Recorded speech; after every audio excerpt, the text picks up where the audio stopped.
Deixa ela lá apodrecendo. Ninguém da família vai visitar. Aqui estão R$ 2.000. Esquece os remédios das 3 da manhã. Esquece de trocar o soro. Entende o recado? Reconheci aquela voz imediatamente. Era minha filha, Camila. Minha única filha. A menina que eu criei sozinha desde os 12 anos, quando meu marido morreu em um acidente de carro. A mulher pela qual eu vendi meu apartamento, trabalhei em 3 empregos simultâneos e abri mão de cada sonho que eu tinha. Estava deitada naquela cama de hospital há 5 dias, mal conseguindo respirar por causa da pneumonia que tinha me derrubado. A febre tinha chegado a 39 graus. Meus pulmões chiavam e eu mal conseguia levantar a cabeça do travesseiro.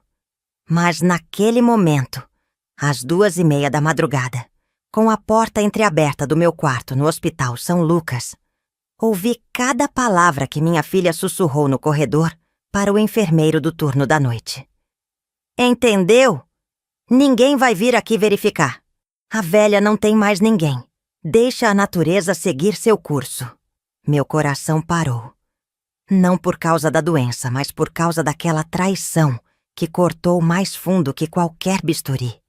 Senti lágrimas quentes escorrerem pelo meu rosto, molhando o travesseiro do hospital. Minha própria filha estava me condenando à morte. E pior, estava pagando alguém para acelerar o processo. Mas o que Camila não sabia, o que ela não poderia imaginar nem em seus piores pesadelos, era quem era aquele enfermeiro. E o que eu estava prestes a descobrir sobre mim mesma mudaria tudo. Porque às vezes, quando você está no fundo do poço, a única direção possível é para cima. E eu estava prestes a subir de um jeito que ela jamais esperaria. Meu nome é Helena Mendes da Silva. Tenho 63 anos e dediquei cada minuto da minha vida adulta a uma única pessoa, minha filha Camila. Tudo começou quando eu tinha 42 anos. Meu marido Roberto morreu em um acidente de trânsito, voltando do trabalho.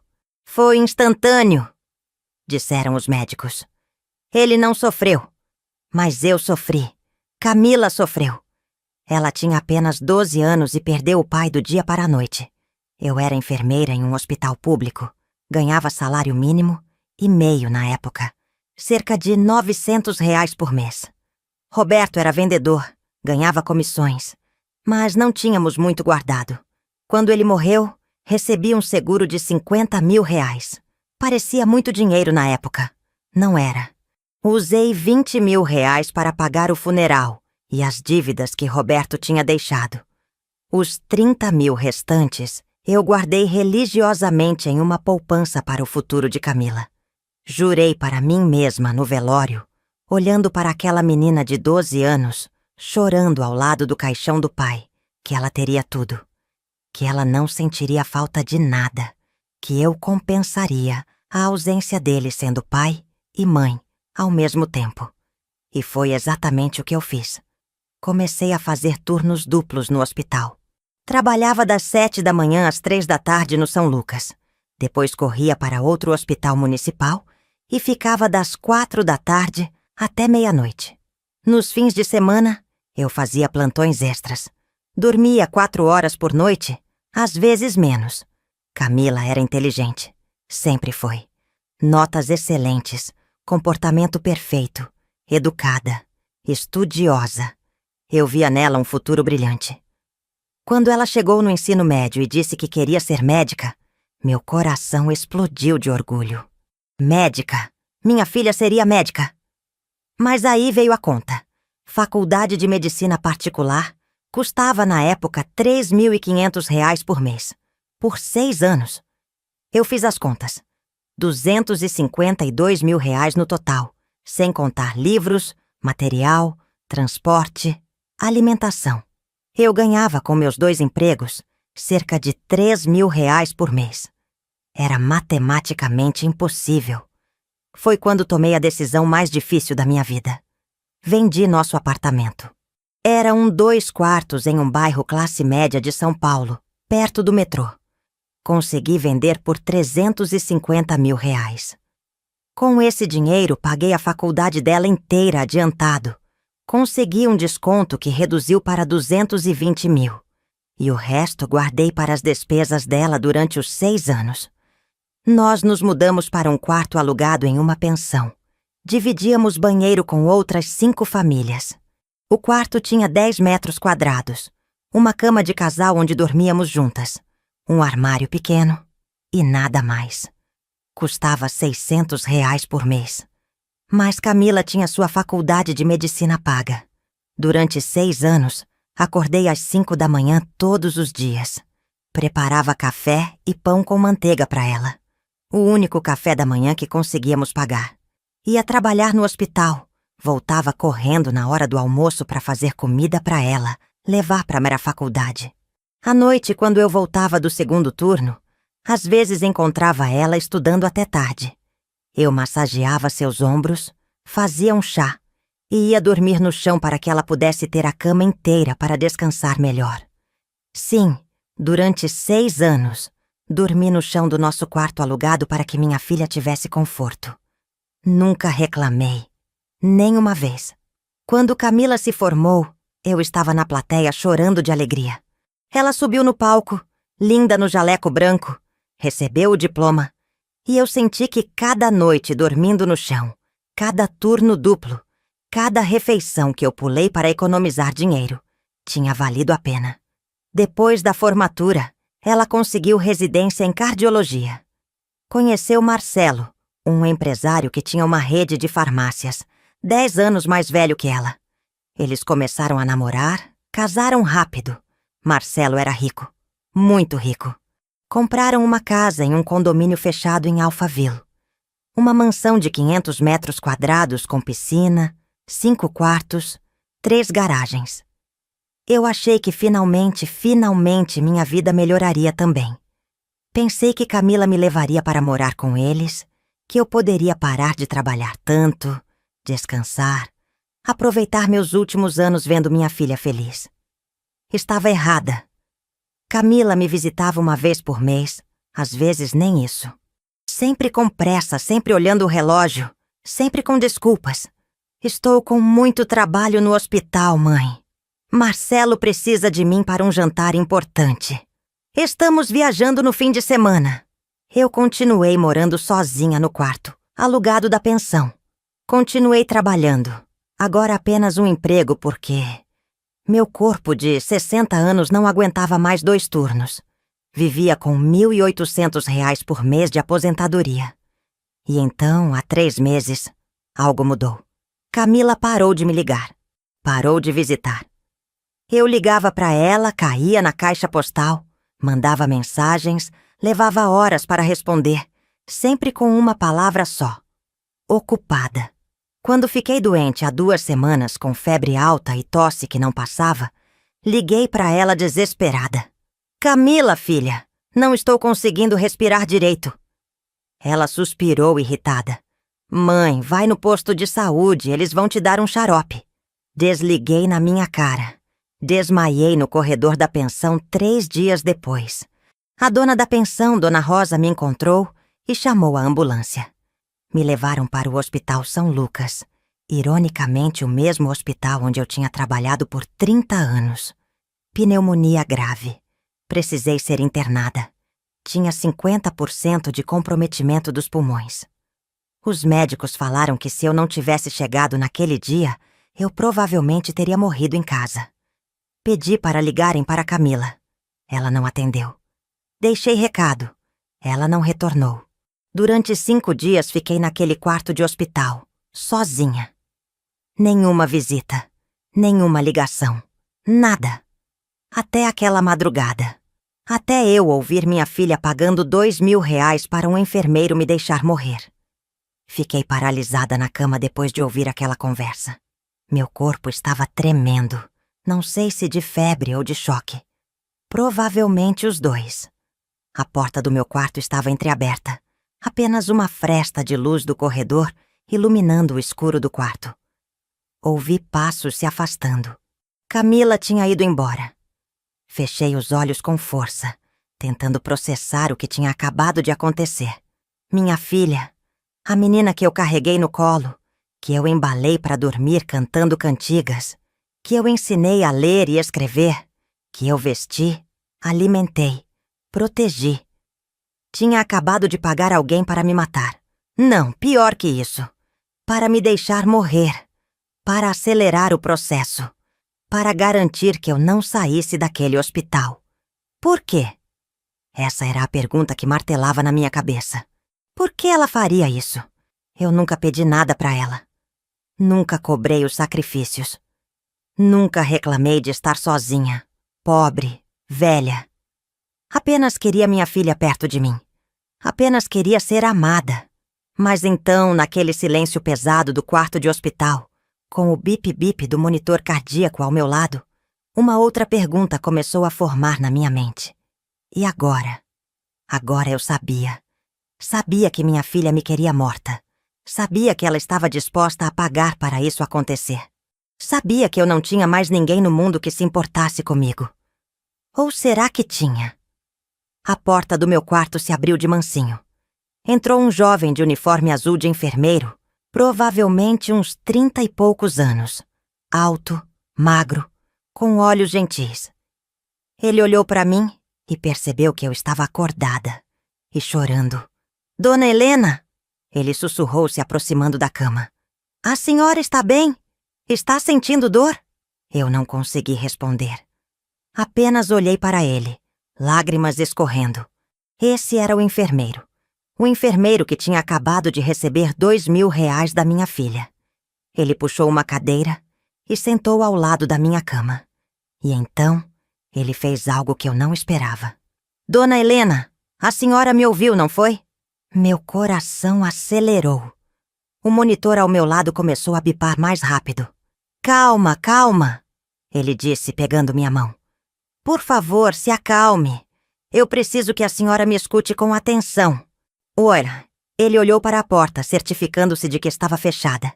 E então se virou para mim novamente. Meu nome é Gabriel.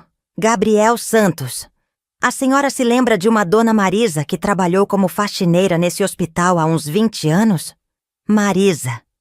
Marisa Santos. Claro que eu lembrava.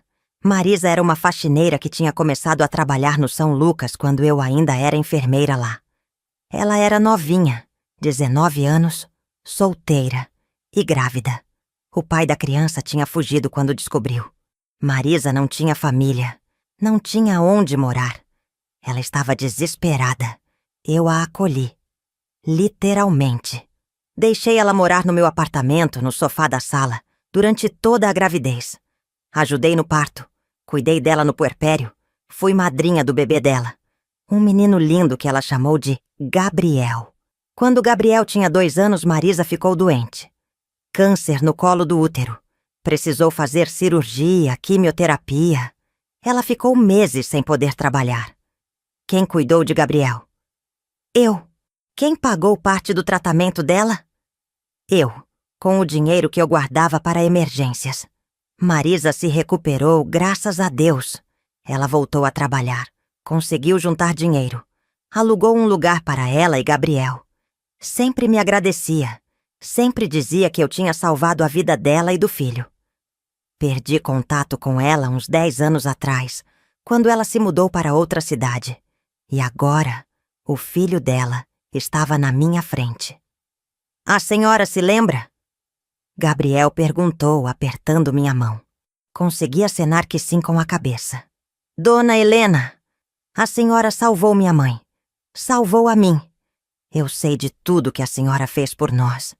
Minha mãe me contou cada detalhe 1000 vezes. A senhora é a razão de eu estar vivo e estudando. Me formei em enfermagem. Comecei a trabalhar aqui no São Lucas há 6 meses. E quando eu vi o nome da senhora na lista de internação, eu pedi para ficar responsável pelos seus cuidados. Ele enxugou uma lágrima do meu rosto com delicadeza. Aquela mulher que estava aqui agora, ela disse que é sua filha. Eu fiquei em choque quando ela me ofereceu dinheiro para negligenciar a senhora. Fingi que aceitei, peguei o dinheiro. Mas, dona Helena, eu jamais faria isso. A senhora me entende? Senti algo acordar dentro de mim. Uma faísca. pequena, mas presente. Eu vou cuidar da senhora. Gabriel continuou. E mais, vou ajudar a senhora de qualquer forma que eu puder. Porque essa mulher, essa filha sua, ela não vai sair impune disso. Eu prometo. Ele pegou o celular do bolso. Eu gravei tudo. Ele disse, mostrando o aplicativo de gravação. Toda a conversa. R$ 2.000 em suborno para negligência médica, que poderia resultar em morte. Isso é crime, dona Helena. Crime grave. Olhei para aquele rapaz, o bebê que eu tinha ajudado a trazer ao mundo. Agora um homem adulto, um profissional, me oferecendo ajuda quando minha própria filha me queria morta. A ironia era quase poética. Apertei a mão dele de volta, reunindo toda a força que tinha. Ajuda, Consegui sussurrar, minha voz rouca e fraca. Gabriel sorriu, um sorriso gentil e decidido. Vou ajudar, e vamos garantir que justiça seja feita. Naquele momento, ali naquela cama de hospital, febril e fraca, eu tomei uma decisão. Eu não iria morrer. Não daquele jeito. Não para satisfazer a crueldade da minha filha. Eu iria viver. E quando eu saísse daquele hospital, minha filha descobriria que ela tinha subestimado a mulher errada. Gabriel cumpriu sua palavra. Durante os 3 dias seguintes, ele cuidou de mim como se eu fosse sua própria mãe. Administrava os medicamentos na hora certa, trocava o soro, me ajudava a comer, conversava comigo, me mantinha confortável. Mais do que isso, ele era estratégico. No primeiro dia após aquela madrugada reveladora, Gabriel trouxe sua mãe para me ver. Marisa entrou no quarto e caiu em prantos quando me viu. Abraçou-me com tanto carinho que eu também comecei a chorar. Dona Helena, meu Deus, a senhora está aqui! Marisa dizia entre soluços. Gabriel me contou tudo, tudo. Como pode uma filha fazer isso com a própria mãe? Marisa tinha 52 anos agora. Estava mais grisalha, mas ainda tinha aqueles mesmos olhos gentis de quando a conheci. Ela sentou na cadeira ao lado da minha cama e segurou minha mão por horas. A senhora me salvou, dona Helena. Se não fosse pela senhora, eu e Gabriel não estaríamos aqui hoje. Agora é minha vez de ajudar. Gabriel então nos explicou o plano dele. Primeiro, precisamos garantir que a senhora se recupere completamente. Vou garantir pessoalmente que tenha os melhores cuidados. Segundo, precisamos documentar tudo. Já tenho a gravação do suborno, mas precisamos de mais. Precisamos entender por que sua filha quer que a senhora morra. Tem que ter um motivo financeiro, sempre tem. Ele tinha razão. Mas eu não conseguia pensar em nada. Eu não tinha dinheiro, não tinha bens, não tinha nada de valor. O que Camila ganharia com minha morte? Dona Helena, Marisa disse suavemente. A senhora tem algum documento importante guardado? Alguma herança que não tenha reclamado? Alguma propriedade antiga da sua família? Herança. A palavra ecoou na minha mente. Minha mãe. Minha mãe tinha morrido há 15 anos. Na época, eu estava tão consumida criando Camila, trabalhando tanto, que mal tive tempo de processar o luto. O inventário foi feito rapidamente. O advogado cuidou de tudo. Minha mãe não tinha muito. Uma casa simples no interior que foi vendida. O dinheiro dividido entre mim e meu irmão. Ou foi? Tinha uma caixa. Eu disse. Minha voz ainda fraca, mas ficando mais forte a cada dia. Uma caixa com os documentos da minha mãe. Está guardada no armário do meu quarto na pensão. Nunca abri, nunca tive tempo de olhar direito. Gabriel e Marisa trocaram olhares. Precisamos pegar essa caixa. Gabriel disse. Marisa, você pode ir na pensão da dona Helena amanhã cedo? Posso. Marisa respondeu imediatamente. Dona Rosa me conhece. Trabalhei com ela no hospital anos atrás. Ela vai me deixar entrar. No dia seguinte, enquanto eu estava fazendo fisioterapia respiratória com a ajuda de Gabriel, Marisa apareceu na porta do quarto, segurando uma caixa de sapatos velha e empoeirada. Achei, ela disse quase sem fôlego. Gabriel me ajudou a sentar melhor na cama e trouxe uma mesinha auxiliar. Marisa colocou a caixa sobre a mesa. Meu coração estava acelerado. Não sabia por quê, mas sentia que aquela caixa continha algo importante. Abri devagar. Dentro tinha vários envelopes amarelados pelo tempo, documentos antigos, fotos da família. Comecei a folhear, um por um. Certidões de nascimento antigas, certidão de óbito da minha mãe, certidão de casamento dos meus pais, fotos de quando eu era criança. E então, no fundo da caixa, um envelope pardo lacrado com meu nome escrito à mão pela minha mãe.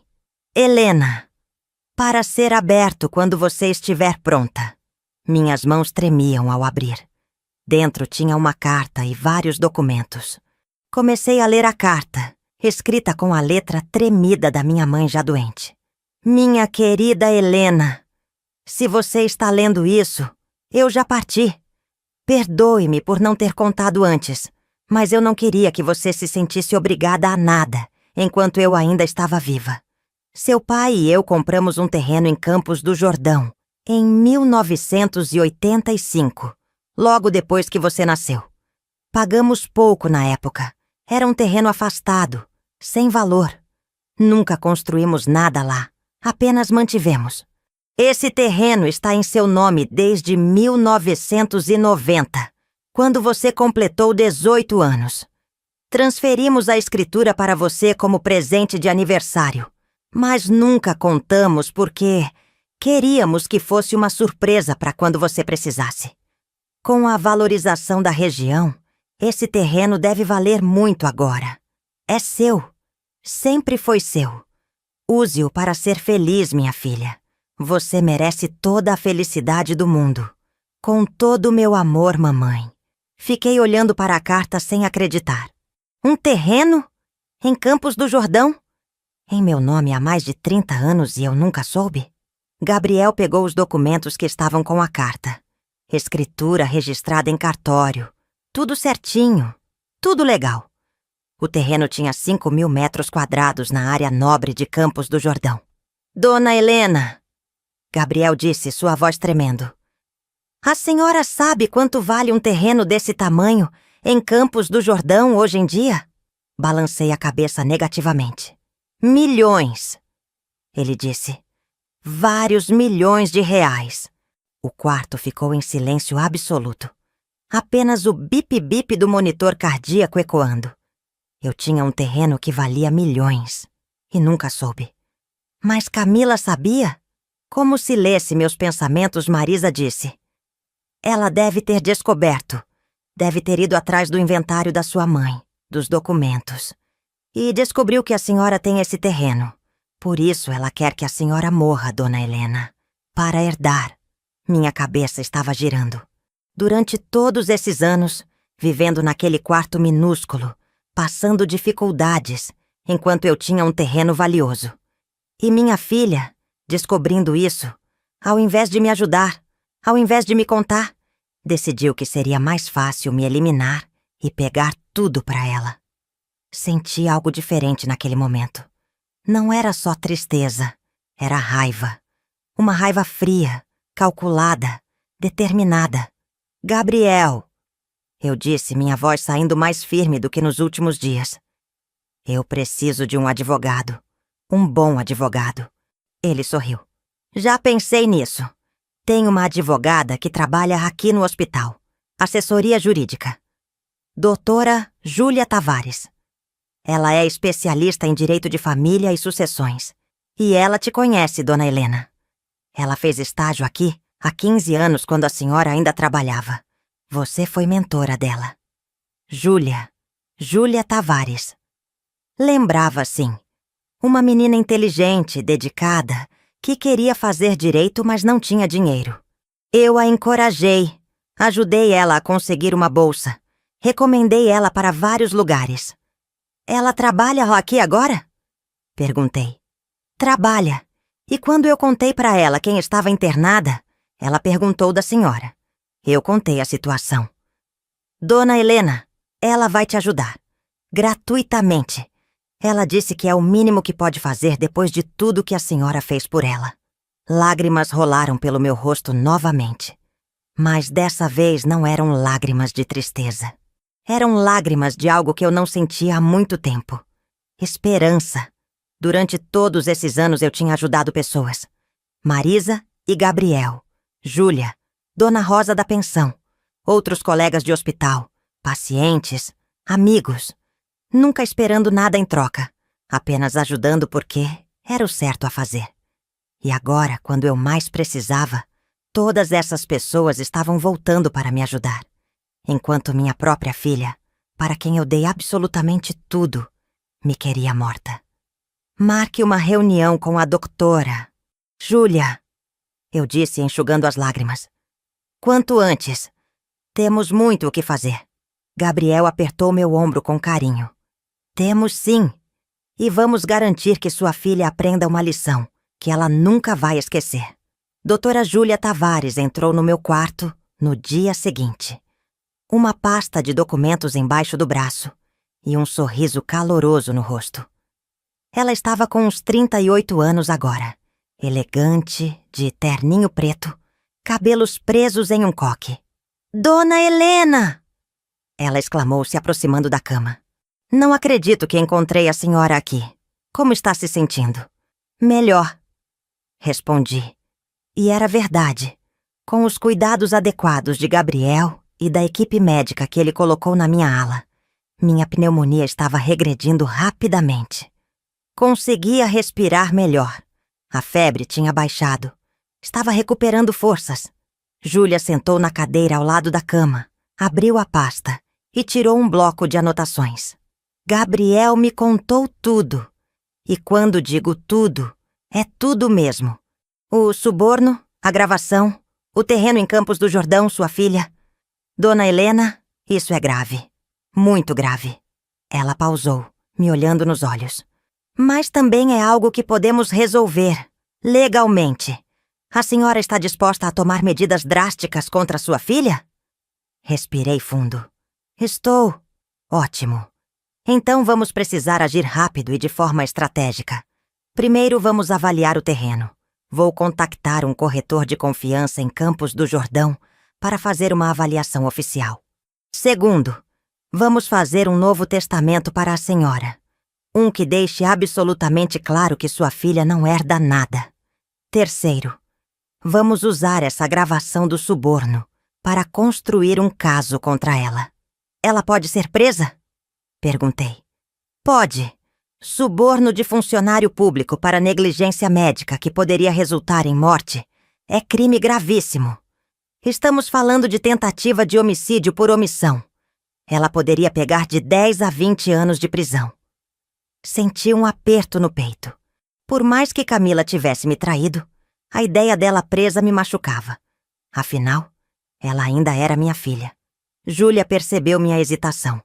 Dona Helena, sei que é difícil, mas pense bem. Ela pagou alguém para deixar a senhora morrer. Se Gabriel não fosse quem é, se fosse outro enfermeiro qualquer que aceitasse o suborno, a senhora estaria morta agora. Morta. Por decisão deliberada da sua filha. Ela tinha razão. Camila tinha realmente tentado me matar. Mas, Júlia continuou, se a senhora não quiser denunciá-la criminalmente, podemos usar a gravação como alavanca para garantir que ela nunca mais se aproxime da senhora, que ela aceite ser deserdada sem contestar, que ela entenda as consequências das ações dela. O que você sugere? Perguntei. Júlia sorriu, um sorriso que era ao mesmo tempo gentil e estratégico. Sugiro que façamos tudo nos bastidores primeiro. Avaliamos o terreno, fazemos novo testamento. Tiramos ela de qualquer documento que ela possa estar como beneficiária. Então, quando a senhora tiver alta e estiver segura, confrontamos ela com as evidências e damos um ultimato. Ou ela aceita tudo calada, ou vamos à polícia. E se ela não aceitar? Aí vamos à polícia mesmo. Mas acredito que quando ela vir que perdeu tudo, que não vai herdar nada, que tem uma gravação dela cometendo crime grave, ela vai aceitar os termos. Pensei por um momento. Era um plano bom, calculado, legal. Vamos fazer isso. eu disse. Durante os 5 dias seguintes, Júlia trabalhou incansavelmente. O corretor foi até Campos do Jordão, avaliou o terreno, tirou fotos, fez análise de mercado, voltou com um relatório detalhado. Júlia me mostrou sentada na cama, já quase completamente recuperada. Dona Helena, o terreno vale 3.500.000 reais. E tem mais. Já existe um comprador interessado, um empresário que quer construir uma pousada boutique no local. Ele está oferecendo 3.200.000 reais à vista. 3.200.000 reais. Eu, que tinha vivido com 1.800 reais por mês, dormindo em um quarto de pensão, estava sentada em cima de 3 milhões de reais. Mas não vamos vender agora, Júlia disse. Ainda não. Primeiro vamos organizar tudo juridicamente. Já preparei um testamento novo para a senhora. Nele, sua filha Camila não herda absolutamente nada. 0. Nem o terreno, nem qualquer outro bem futuro que a senhora venha a ter. E para quem vai a herança? Perguntei. Bem, isso quem decide é a senhora. Pode ser doado para instituições de caridade. Pode ser dividido entre pessoas que foram importantes na sua vida. Pode ser guardado para netos, se tiver. Ou pode ser apenas para garantir que a senhora viva confortavelmente o resto da sua vida. Pensei sobre isso. Não tinha netos. Camila nunca quis ter filhos. Não tinha outros parentes próximos. Mas tinha pessoas que me ajudaram quando eu mais precisei. Quero fazer o seguinte, eu disse. Primeiro, quero garantir que eu tenha recursos para viver bem o resto da minha vida. Segundo, quero criar um fundo educacional para filhos de enfermeiros e profissionais de saúde. Minha mãe valorizava a educação. Eu valorizo a educação. Que esse terreno ajude outras pessoas a estudarem como eu ajudei minha filha. Júlia sorriu, escrevendo rápido no bloco. Perfeito! Vou estruturar isso. E quanto ao Gabriel e Marisa, eles foram essenciais nessa situação. Quero deixar algo para eles também. Uma quantia que ajude, mas que não seja exagerada. 300.000 reais para cada um. Feito. E o hospital? A senhora trabalhou aqui por 30 anos. Quero doar equipamentos novos para a ala de enfermagem. 500.000 reais para isso. Júlia calculou rapidamente. Então temos 300.000 para Gabriel, 300.000 para Marisa, 500.000 para o hospital e o fundo educacional com 1 milhão de reais. Sobram 600.000 para a senhora viver confortavelmente, fora a venda do terreno se decidir vender no futuro. Perfeito, eu disse. Nos dias seguintes, assinei todos os documentos. Testamento novo. Procurações revogadas. Removi Camila como contato de emergência de todos os meus registros médicos. Removi ela como beneficiária do meu INSS caso eu morresse. Removi ela de absolutamente tudo. E durante tudo isso, Camila não apareceu. Não ligou. Não mandou mensagem. Ela realmente achava que eu estava morrendo e simplesmente desapareceu. Até que, no meu 9º dia de internação, quando eu já estava praticamente curada e prestes a receber alta, ela apareceu. Era uma quinta-feira à tarde quando Camila entrou no meu quarto. Estava elegante como sempre. Roupa de grife, bolsa cara, maquiagem impecável. Mas quando me viu sentada na cama, lendo uma revista, claramente saudável, seu rosto ficou pálido. Mãe? Ela disse, sua voz vacilante. Você está bem? Olhei para ela com calma. Não senti raiva. Não senti tristeza. Apenas um distanciamento frio, como se estivesse olhando para uma estranha. Como você pode ver, estou ótima. Respondi, minha voz neutra. Mas... Disseram que era grave. Pneumonia grave. Era. Mas tive excelentes cuidados médicos. Ela entrou no quarto, fechou a porta atrás de si. Pude ver ela fazendo uma rápida varredura com os olhos, provavelmente procurando por equipamentos médicos, sinais de doença grave. Não encontrou nada. Por que você não me ligou para avisar que estava melhor? Ela perguntou, e consegui detectar não alívio na voz, mas irritação. Liguei 32 vezes nos últimos 9 dias. Você não atendeu nenhuma. Ela abriu a boca para responder, mas fechou novamente. Mas tudo bem. Eu continuei. Entendo que você está muito ocupada. Sua vida é corrida. Você é uma médica de sucesso. Tem seu marido, sua casa linda. Não é isso, mãe. É que... Não precisa explicar, Camila. Realmente não precisa. Houve um silêncio pesado. Ela sentou na cadeira ao lado da cama, suas mãos mexendo nervosamente na bolsa. Quando você vai receber alta? Ela perguntou. Amanhã. Ah, e... Vai voltar para a pensão? Não, não vou. Ela levantou a sobrancelha, interessada. Não? Para onde vai? Vou me mudar, para um lugar melhor. Vi um flash de algo nos olhos dela. Preocupação? Medo? Você tem dinheiro para se mudar? Precisa de ajuda? Quase ri. A hipocrisia era impressionante. Não se preocupe com minhas finanças, Camila. Estou bem resolvida nesse aspecto. Como assim? Mãe, você vive de aposentadoria. Você não tem...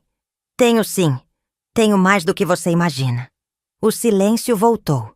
Ela estava me analisando, tentando entender o que estava acontecendo. Naquele momento, Gabriel entrou no quarto para verificar meus sinais vitais.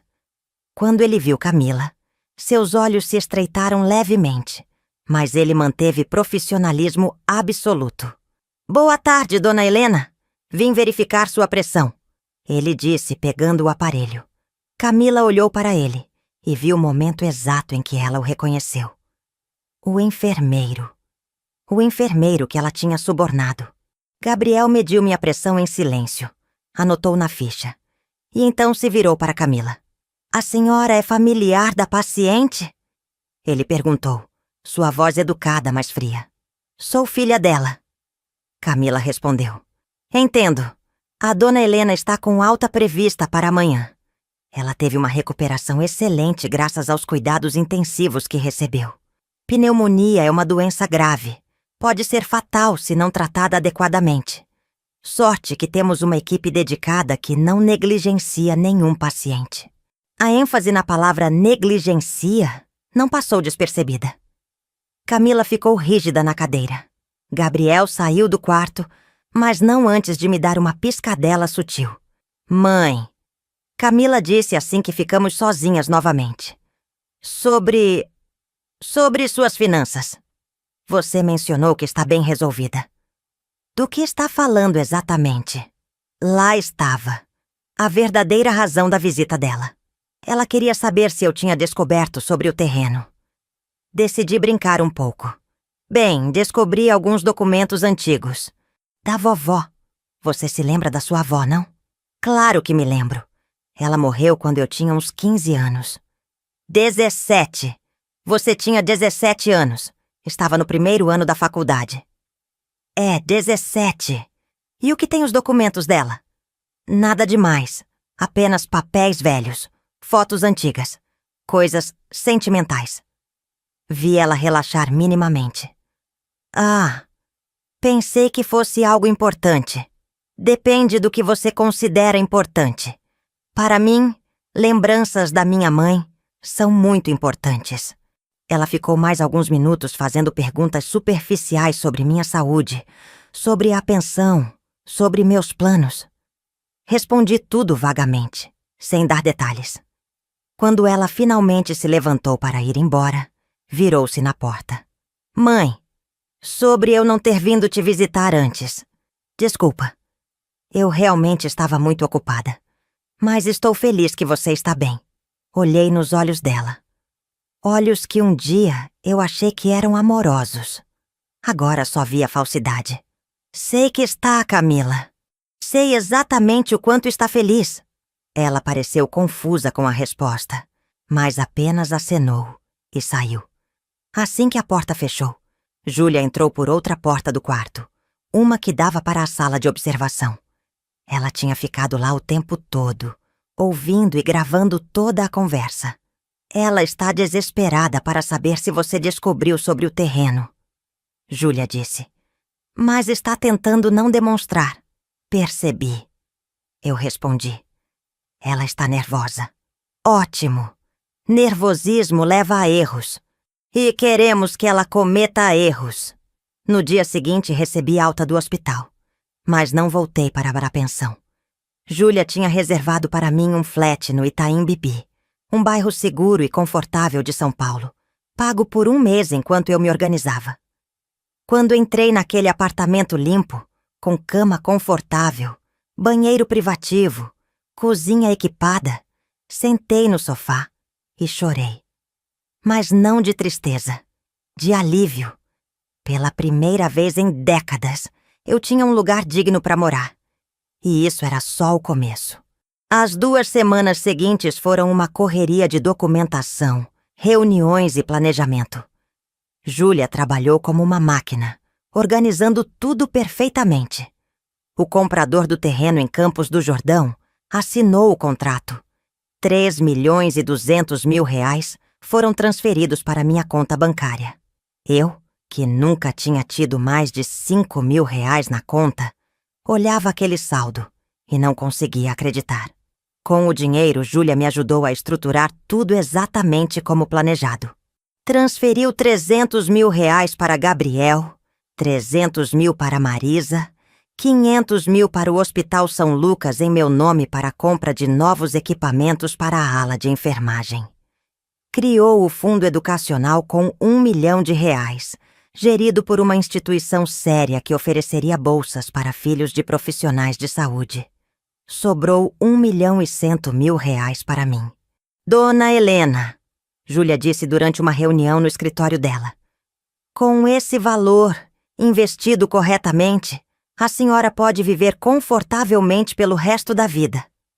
Posso te conectar com um consultor financeiro que vai estruturar investimentos seguros que te darão uma renda mensal de aproximadamente 8.000 reais sem tocar no principal. 8.000 reais por mês. Eu que vivia com 1.800. Faça isso, eu disse.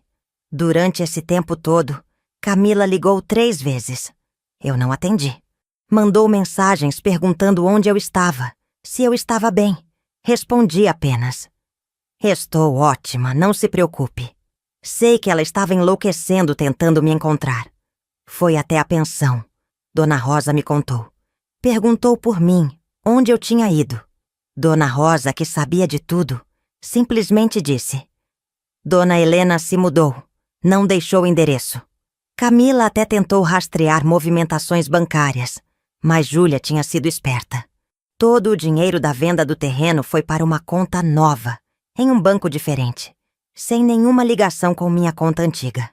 Legalmente, tudo estava absolutamente correto e protegido. Foi então, 3 semanas após sair do hospital, que Júlia me chamou no escritório dela com uma expressão séria. Dona Helena, temos uma situação.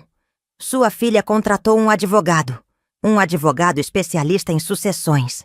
Eles entraram com um pedido de interdição contra a senhora. Interdição? Perguntei confusa.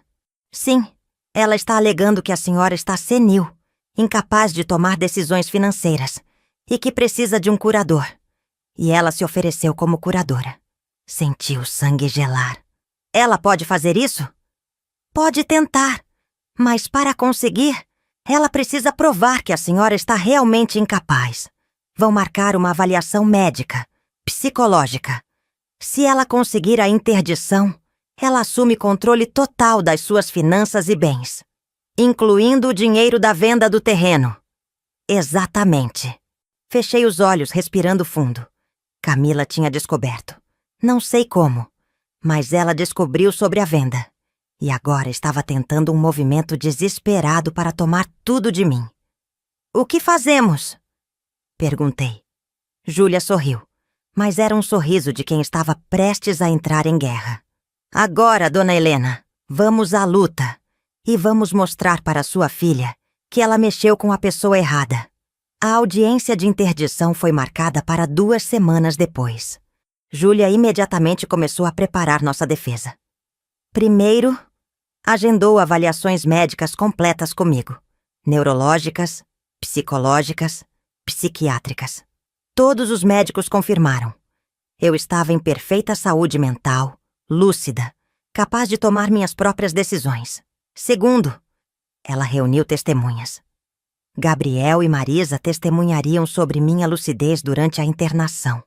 Dona Rosa testemunharia sobre meu comportamento completamente normal durante os anos que morei na pensão. Outros colegas do hospital onde trabalhei se ofereceram para depor sobre minha competência profissional e mental. E terceiro, Júlia estava guardando nossa arma mais poderosa, a gravação do suborno. Vamos usar na hora certa, ela disse, no momento exato em que vai causar mais impacto. O dia da audiência chegou. Era uma manhã fria de julho quando entrei no Fórum de São Paulo, acompanhada de Júlia. Camila estava lá, com seu advogado, um homem de terno caro e expressão arrogante. Quando Camila me viu, seu rosto se contorceu em uma expressão que tentava parecer preocupação, mas eu via apenas frustração mal disfarçada. Mãe, ela disse se aproximando. Por favor, entenda que estou fazendo isso pelo seu bem. Você não está em condições de... Guarde seus comentários para a sua audiência, doutora Camila. Júlia interrompeu, colocando-se entre nós duas. Entramos na sala do juiz. Era uma sala pequena, apenas o juiz, as partes, os advogados e as testemunhas que seriam chamadas. O advogado de Camila começou primeiro, argumentando que eu estava senil, que havia vendido um terreno valioso sem consultar a família, que estava tomando decisões irracionais, que tinha sido influenciada por terceiros mal intencionados. Meritíssimo! Ele disse dramaticamente. A senhora Helena tem 63 anos. Foi recentemente hospitalizada com doença grave. Vive sozinha, isolada socialmente. É claro que ela está vulnerável a manipulações. Júlia então apresentou nossa defesa. Um por um, os laudos médicos foram mostrados. Perfeita saúde mental, cognição normal, decisões racionais e bem fundamentadas. As testemunhas depuseram. Gabriel falou sobre minha lucidez durante a internação, como eu tomei decisões conscientes sobre meu tratamento. Marisa falou sobre nossa amizade de décadas, sobre como eu sempre fui uma pessoa sensata e cuidadosa. Dona Rosa confirmou que durante todos os anos que morei na pensão, nunca demonstrei nenhum sinal de incapacidade mental. O advogado de Camila tentou questionar as testemunhas, sugerindo que eles tinham interesse financeiro no caso. Foi quando Júlia deu o golpe final. Meritíssimo! Ela disse, se levantando. Gostaria de apresentar uma evidência que explica a verdadeira motivação deste pedido de interdição. Ela pegou um tablet e se aproximou do juiz. Esta é uma gravação de áudio feita no Hospital São Lucas, há 4 semanas. Nela é a doutora. Camila, filha da requerida, oferece suborno de R$2.000 a um enfermeiro para negligenciar propositalmente os cuidados médicos da sua própria mãe, com o objetivo explícito de acelerar ou causar sua morte. O silêncio na sala foi absoluto. Júlia apertou play. A voz de Camila ecoou na sala. Deixa ela lá apodrecendo. Ninguém da família vai visitar. Aqui estão R$2.000. Esquece os remédios das 3 da manhã. Esquece de trocar o soro. Entende o recado? Vi Camila ficar completamente branca. Seu advogado levantou rapidamente. Objeção! Essa gravação não tem autorização prévia. Não pode ser usada. Pode sim. Júlia interrompeu calmamente. A gravação foi feita por um funcionário do hospital no exercício de suas funções, documentando um crime em flagrante, suborno de funcionário público e tentativa de homicídio por omissão. Completamente legal e admissível. O juiz pegou o tablet, ouviu a gravação completa novamente, sua expressão ficando cada vez mais severa.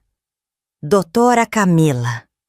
O juiz disse, olhando diretamente para minha filha. A senhora tem algo a dizer sobre isso? Camila estava tremendo. Eu estava estressada. Não estava pensando direito, não foi sério. Eu nunca... A senhora ofereceu 2.000 reais em espécie para um enfermeiro negligenciar sua mãe até a morte. Isso está claro na gravação. E agora vem aqui alegar que sua mãe está incapaz, tentando assumir controle dos bens dela? O juiz se virou para Júlia. Doutora Júlia, além desta audiência, há alguma ação criminal em curso? Ainda não, meritíssimo. Mas dependendo do resultado desta audiência, minha cliente está considerando apresentar queixa-crime. O juiz assentiu e então proferiu sua decisão. Pedido de interdição negado. Os laudos médicos são claros. A senhora Helena está plenamente capaz. Além disso, fica evidente que a verdadeira motivação deste pedido não é proteção da requerida, mas sim interesse patrimonial da requerente. Doutora Camila, a senhora tem 10 dias para justificar a gravação apresentada ou responderá criminalmente. Ele bateu o martelo. Audiência encerrada.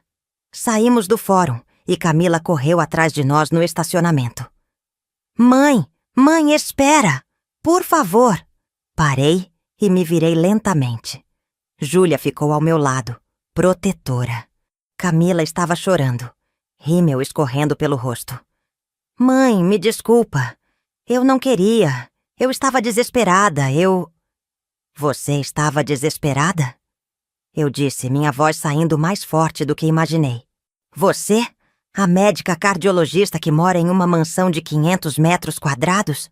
A que é casada com um empresário rico? Você estava desesperada? É complicado, você não entende.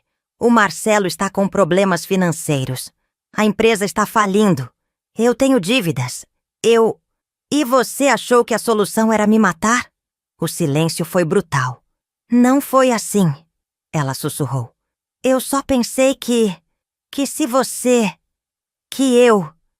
eu morresse, você herdaria meu terreno. É isso? Ela não respondeu, apenas continuou chorando. Como você descobriu sobre o terreno, Camila? Eu estava procurando documentos para o inventário da vovó. Achei referências ao terreno. Pedi informações no cartório. Descobri que valia milhões. E pensei que era seu de direito. Você nunca me contou. Você tinha um terreno de milhões e nunca me contou. Porque eu também não sabia. Explodi. Eu descobri quando estava morrendo no hospital. Morrendo porque minha própria filha pagou alguém para me matar. As pessoas no estacionamento estavam olhando. Júlia tocou meu braço gentilmente. Dona Helena, vamos. Mas eu não tinha terminado. Camila, eu te dei tudo. Absolutamente tudo. Vendi meu apartamento para pagar sua faculdade. Dormi no chão durante 6 anos para que você tivesse uma cama confortável. Trabalhei em 3 empregos para você não passar necessidade. E quando finalmente descobri que tinha algo de valor, algo que poderia me dar conforto nos meus últimos anos, você tentou me matar para ficar com tudo. Mãe, Não, acabou. Você não é mais minha filha. E não vai herdar 1 centavo meu. Nada. Por que vendi o terreno, Camila? Vendi e já gastei o dinheiro com coisas que são importantes para mim. Doei para pessoas que realmente me amam, que me ajudaram quando precisei, que não me deixaram morrer sozinha em um hospital. Vi o choque no rosto dela. Você vendeu? Vendi. 3.200.000 reais. E você não vai ver nenhum real desse dinheiro.